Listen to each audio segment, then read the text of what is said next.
Let's get a look at what's happening with the news. With that update is Nathan Cones. Thank you very much, John, and good morning, everyone.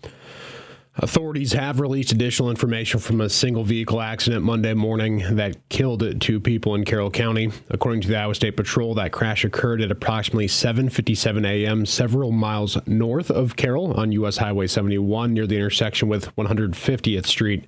Officials say 41-year-old Joshua Shelton of Carroll was traveling southbound on the highway in a 2005 Ford F-150 and was passing another southbound vehicle. Shelton lost control of the pickup when returning to the southbound lane and entered the west ditch, coming to rest after striking a Mid-American Energy pole. Shelton and his daughter Aubrey, who's a ninth grade student at Carroll High School, both sustained fatal injuries in the crash. The Carroll County Sheriff's Office and Carroll County Emergency Medical Services assisted the Iowa State Patrol at the scene. School officials are working in concert with staff from the Heartland AEA to provide grief counselors to students and staff as well.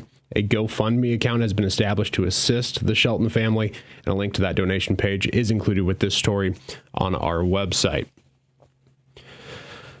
A Carroll man convicted last month for stabbing a Carroll bar owner multiple times in the head and neck has filed a motion requesting a new trial. 42-year-old John Michael Hansen was found guilty of willful injury causing serious injury, a Class C felony, on December 18th following a bench trial held in November.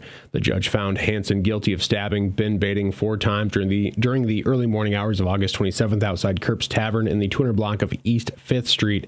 Bating was airlifted to a Des Moines hospital with life-threatening injuries after that assault. He has since made a near full recovery, but was left with permanent scarring from that attack.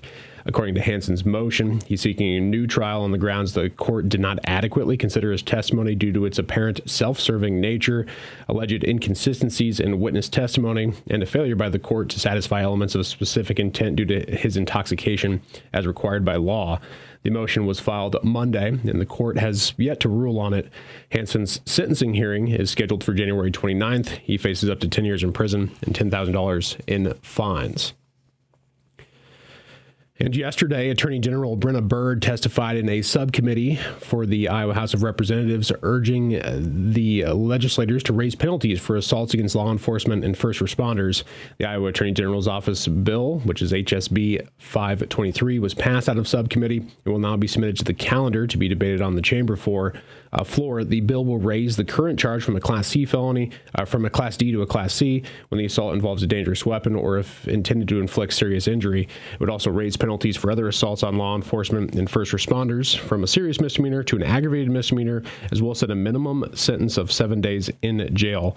The bill will also add a penalty to individuals who spit on law enforcement, first responders, or Department of Corrections staff, as well as to receive a minimum sentence of 7 days in a county jail.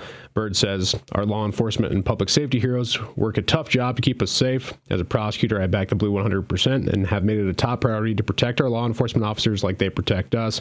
We are sending the message loud and clear that assaults on our officers will not be tolerated. Thank you for the subcommittee for passing our bill.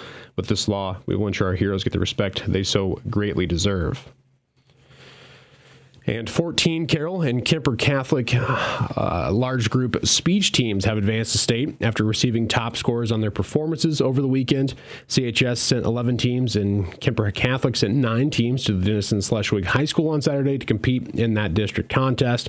8 of the 11 Carroll teams earned a 1 rating to move 1 group on in musical theater, 4 groups in ensemble acting, and 3 in group improv. Of the 9 Kemper teams, 6 advanced in solo mime, group improv, musical theater, and then they had 2 groups in ensemble acting. These teams will travel to Spencer on Saturday, February 3rd for the State Iowa High School Speech Association contest. You can find a full list of the competitors as well as their ratings included with this story on our website.